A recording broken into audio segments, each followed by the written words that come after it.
25 juin 2009, une date gravée dans l'histoire de la musique. Michael Jackson, le roi de la pop, meurt à l'âge de 50 ans. C'est un choc planétaire, je me rappelle encore, j'étais à l'école primaire, il y avait des gens qui pleuraient, moi-même j'en ai failli pleurer. C'était une star adulée, adorée par des millions de personnes, aimée de tous. Michael nous quitte quelques temps avant son grand retour dès ses hits. Une tournée qui était censée être la dernière de sa vie, son grand retour. Mais alors, que s'est-il passé? Que sait-on réellement de cette tragédie? I love you so much. Really. From the bottom of my heart. This is it. And see you in July. See you in July.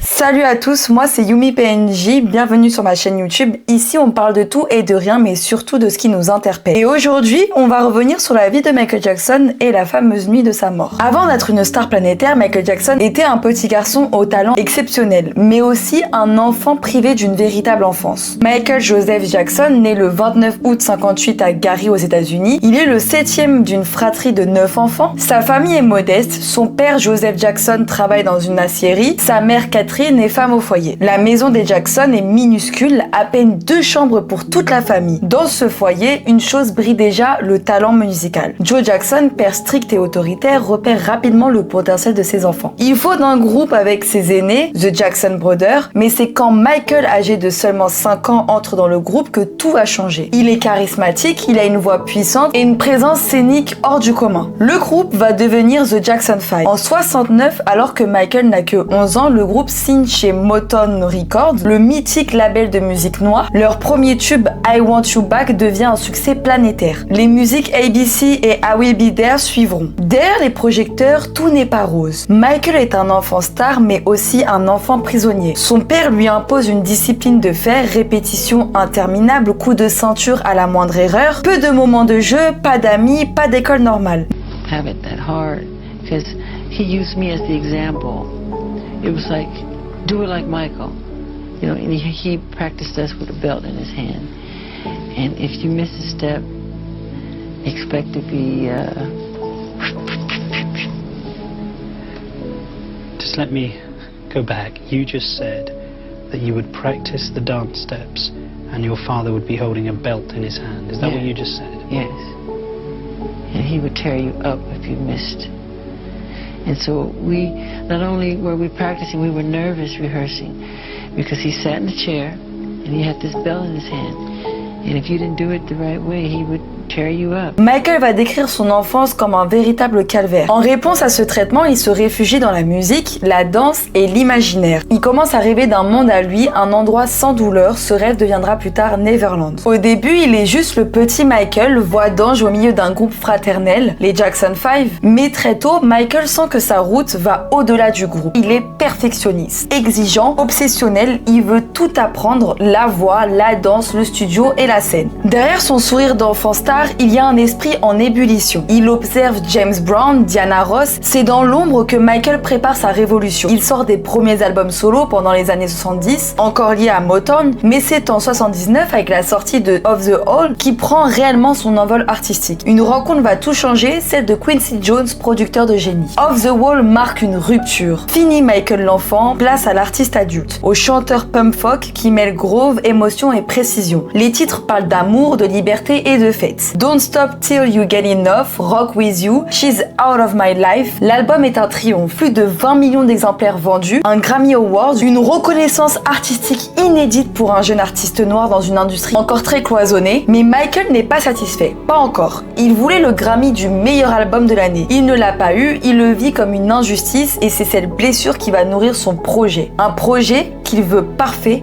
monumental et immortel. Ce projet, c'est Thriller. Sorti le 30 novembre 82, c'est plus qu'un album, c'est un séisme culturel, une œuvre totale. Michael s'impose comme le maître absolu de la pop, il réinvente le clip vidéo avec des productions dignes du cinéma. Il impose le moonwalk dans la culture populaire, il domine les charts, les radios, les écrans et pour la première fois, MTV diffuse en boucle les clips d'un artiste noir, brisant des barrières raciales jusque-là fermées. En 84, lors des Grammy Awards, Michael entre dans l'histoire. 8 récompenses en une seule soirée un record inégalé. Meilleur album, meilleure chanson, meilleur clip, il est partout. Et le monde entier connaît son nom. Il est devenu le plus grand chanteur, une icône mondiale. Mais ce que peu voient à ce moment-là, c'est la pression. Le perfectionnisme qui frôle l'obsession, l'isolement grandissant. Parce qu'une fois tout en haut, il n'y a plus beaucoup de place pour respirer. Le 27 janvier 84, Michael participe au tournage d'une publicité pour Pepsi. Lors d'une prise, un feu d'artifice mal synchronisé enflamme ses cheveux. Michael est gravement brûlé au cuir chevelu et au visage, ce qui va entraîner une hospitalisation importante, des douleurs chroniques, l'usage de futurs calmants puissants, une prise de conscience sur la fragilité de la vie et de la douleur humaine. À la suite de cet incident, Michael Jackson reverse l'intégralité de son contrat publicitaire avec Pepsi, soit 1,5 million de dollars, à un hôpital pour grands brûlés. Ça va être le début officiel de son engagement humanitaire. Inspiré par la famine en Éthiopie, Michael coécrit avec Lionel Richie la chanson We Are the World. Enregistrée par un collectif de stars sous le nom de USA for Africa, cette chanson devient un symbole planétaire de solidarité. Les ventes rapportent plus de 60 millions de dollars pour les causes humanitaires. Michael comprend alors le pouvoir de sa voix au-delà de la musique. Michael a souvent expliqué dans ses interviews qu'il se sentait connecté aux enfants, aux faibles et aux oubliés. Il a vécu une enfance sacrifiée à cause de la célébrité précoce. Il voulait offrir ce qu'il n'avait pas eu, de l'amour, de la sécurité et de l'espoir. À l'extérieur, il est une superstar, mais à l'intérieur, Michael Jackson est un homme en guerre contre lui-même. Son visage change lentement, sa peau devient plus claire, ses traits évoluent. Beaucoup parlent de chirurgie, mais peu parlent de douleur, car derrière ces métamorphoses, il y a le vitiligo, une maladie de la peau qui dépigmente lentement son corps. Il y a aussi la peur, le regard des autres, l'obsession de contrôler ce que lui-même ne peut plus contrôler, son propre reflet. Dès l'adolescence, il déteste son nez qu'on moque sans cesse. Il faut savoir que son père lui faisait des remarques sur la taille de son nez. Il parle peu de la pression paternelle, mais dans ses yeux, on devine tout. Les coups, les critiques, les répétitions forcées, l'enfance lui a été volée par la célébrité, par l'ambition des autres, et une fois adulte, il tente de la retrouver à sa manière. Paparazzi, moqueries, rumeurs, chaque changement de look devient une, chaque silence alimente les fantasmes. Michael devient un spectacle même hors de la scène. Et derrière son masque public, il s'efface peu à peu. Il devient une énigme, un personnage qu'on commente, qu'on juge, mais que peu prennent le temps d'écouter. En 93, lors d'une interview exceptionnelle avec Oprah Winfrey, Michael va répondre: j'ai une maladie de peau, un trouble appelé vitiligo, ça détruit la pigmentation, je ne peux rien y faire, alors je me maquille pour uniformiser mon teint. Je ne me suis jamais blanchi la peau. Il admet aussi 2 opérations au nez, mais refuse les rumeurs grotesques. Il explique qu'il veut seulement respirer et améliorer sa voix. Malgré ses explications, les moqueries continuent. Alors en réponse à toutes ces moqueries, il va sortir Leave Me Alone en 89. Le message va être un cri de colère contre les médias et les tabloïds. Il parle des rumeurs absurdes sur sa vie personnelle, comme épouser son chimpanzé ou dormir dans un caisson à oxygène. Black or White en 91, qui a pour réponse directe aux accusations sur sa couleur de peau.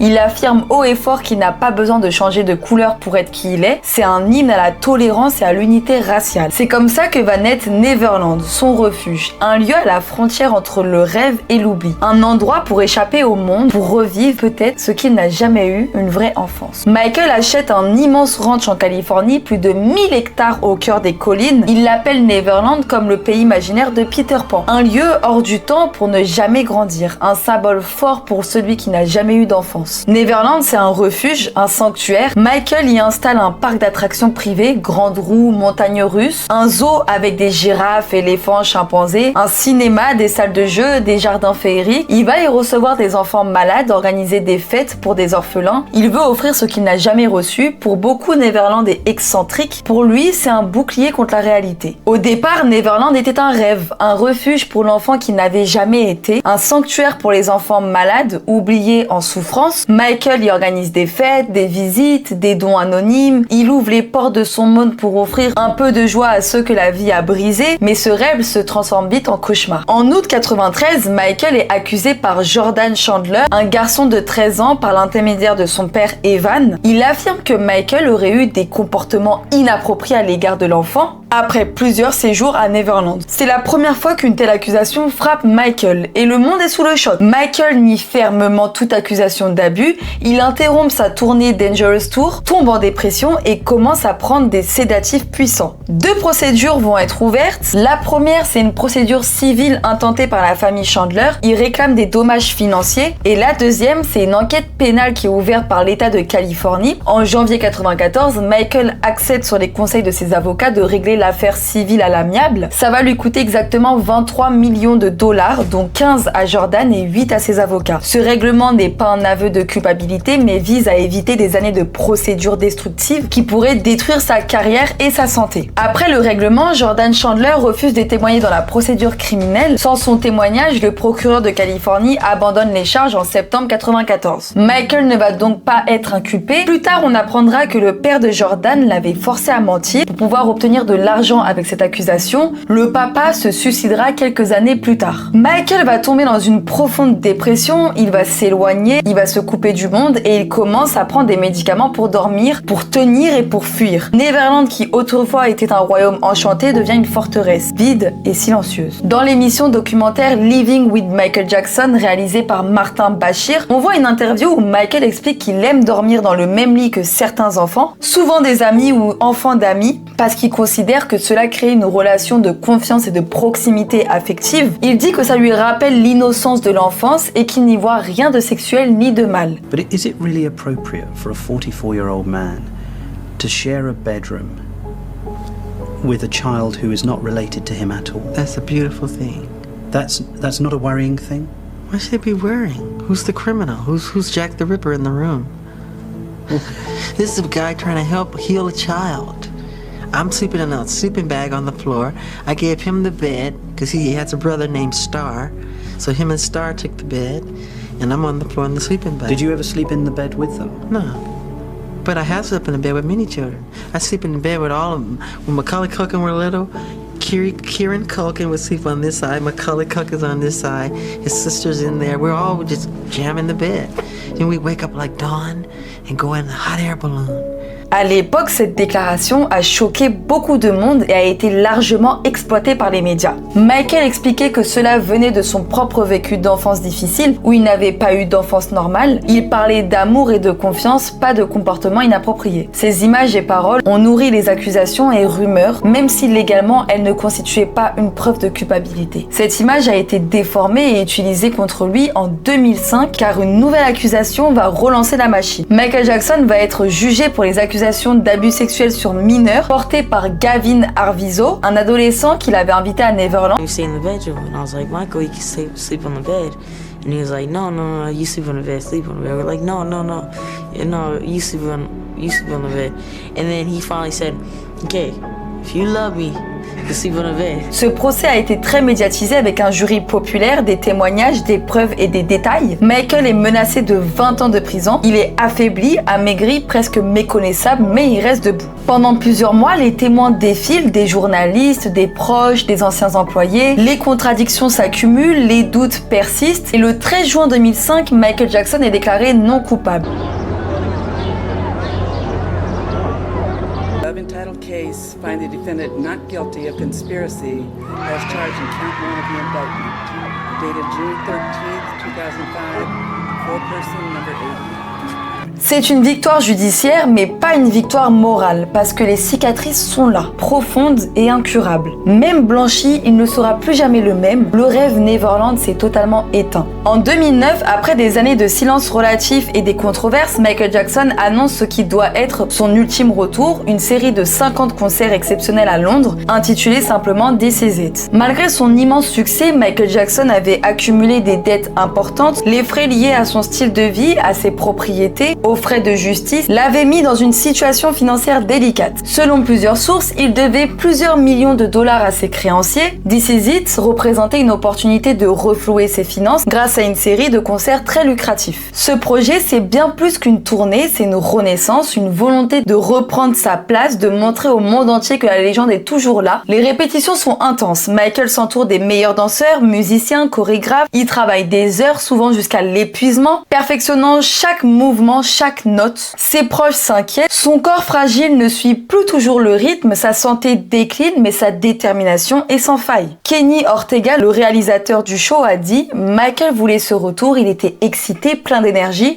il voulait prouver qu'il pouvait encore éblouir le monde. » Ce retour demande beaucoup d'heures de travail à Michael, ce qui va le stresser et ce qui va l'empêcher de dormir. Le 25 2009, Michael Jackson, âgé de 50 ans, est retrouvé inconscient dans sa résidence de Homeland Hills à Los Angeles. À 12h22, le docteur Conrad Murray, son médecin personnel, appelle les secours en urgence. Michael est transporté en ambulance vers l'hôpital de UCLA. Il est déclaré mort à 14h26. La cause officielle, une intoxication aiguë au propofol. Ce jour-là, le monde s'écroule. L'annonce de la mort de Michael Jackson, icône de la musique, va détruire beaucoup de fans. En 2011, après un procès extrêmement médiatisé, le docteur Conrad Murray est reconnu coupable d'homicide involontaire dans la mort de Michael Jackson. Il est condamné à 4 ans de prison, mais n'en purge que 2 dans un centre pénitentiaire de Los Angeles. À sa sortie, il a tout perdu. Son emploi, sa maison, sa réputation. L'enquête menée par le détective Orlando Martinez a débuté dans l'hypothèse d'un décès naturel. Tout va changer lorsqu'il rentre dans la chambre de Michael Jackson. Il y voit un décor chaotique, des flacons, des seringues, du matériel médical partout. Martinez comprend que quelque chose n'allait pas du tout. Les policiers ont notamment découvert dans la maison des flacons de propofol utilisés chaque nuit pour l'endormir. Le propofol n'est pas un somnifère, c'est un anesthésiant utilisé en chirurgie, réservé à un cadre hospitalier strict avec surveillance constante. Le docteur Drew Pinsky, spécialiste des addictions médicamenteuses, a expliqué les risques extrêmes de cette substance.